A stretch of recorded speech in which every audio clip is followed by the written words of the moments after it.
बाबा जी आपकी चाय। Thank you बेटा। आप लोगों ने खाना खा लिया? जी बाबा जी। बाबा जी मेरी एक टेंशन तो दूर करें।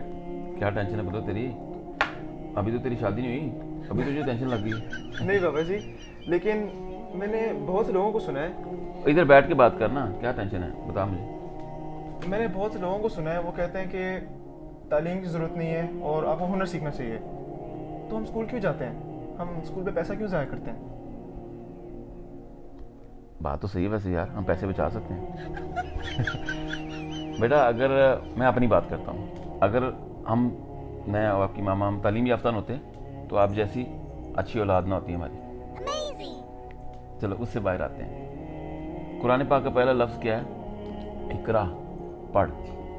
और बहुत सारी आपको अहादीस मिलेंगी जिसमें ये तालीम के बारे में बताया गया है। तालीम हासिल करो चाहे तुम्हें चीन जाना पड़े। इसका मतलब क्या है? तालीम ज़रूरी है। बेटा तालीम इंसान को तरबियत सिखाती है, प्रोसेस, डिसिप्लिन सिखाती है, अच्छा इंसान बनाती है।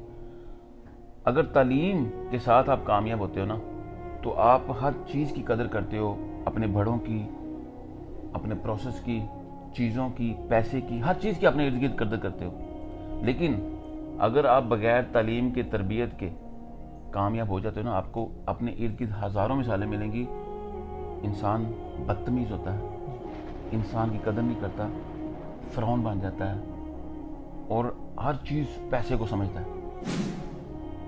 तो आपने ज़िंदगी में कभी भी नहीं सोचना कि बगैर तालीम के आप आगे बढ़ो।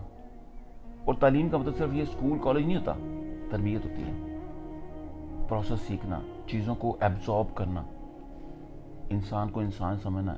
ये तालीम है जो पूरा कई साल हम पढ़ के हासिल करते हैं। ठीक हो गया? तो अपने माइंड में कभी आपने नहीं लेके आना कि आपको सिर्फ हुनर की तरफ जाना है। तालीम भी एक हुनर है, अगर आप उसको अच्छे से सीख के अपने अंदर जज्ब करते हो। तालीम आपकी रूह को संवारती है।